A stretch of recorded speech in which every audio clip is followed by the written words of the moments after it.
strength to part Red Seas.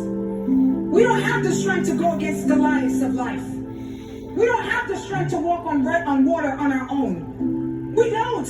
And it's okay because God does. And He dwells on the inside of us and will give us the strength and the courage to go through what He calls us to. I believe that the enemy has many of us wrapped in fear. Can I tell you something, church? Fear is a spirit.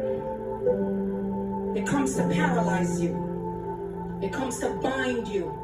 It comes to restrict you from operating the way God created you. When you're feeling that fear, that anxiety, can I tell you, that is not the Spirit of God. In the Spirit of God, there is liberty.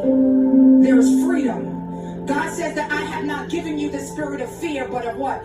Love, power, and a sound mind. But when the enemy wants to restrict God's people, he puts us in a pythonic hold to squeeze out every ounce of courage, every ounce of faith on the inside of us. It's the python coils that he wraps around you and I's life. But by the power and the authority of Jesus Christ, we bind the spirit of fear from over your life. We bind the spirit of fear from in this atmosphere. We lose God's confidence in the mighty name of Jesus. He says that we can have the mind of Christ.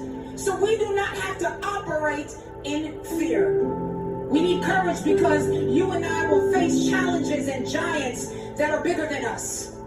The challenges and levels of difficulty that we will face in this life, with our families, with our health, with our finances, societal struggles, relationships, all these things that we will face will attempt to bully us into a corner, to push us to run and keep on running.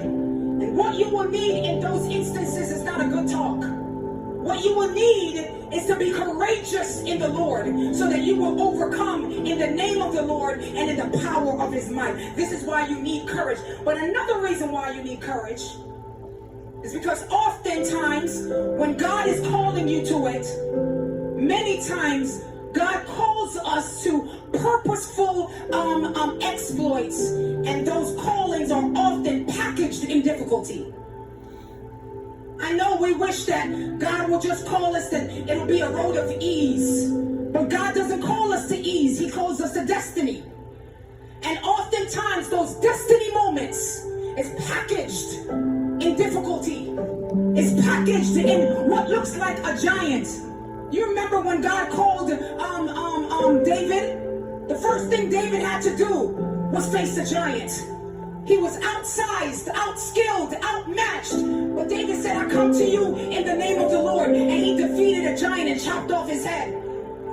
You remember when he calls Peter what? To walk on water. You can't do that on your own. But he called him and bid him, and so Peter did. He called Moses to stand before a Red Sea. Moses complaining, how am I going to cross it? He says, don't talk to me. Hold up your hand. Hold your staff up. He will call us to do things that on our own seems impossible. And we will need courage.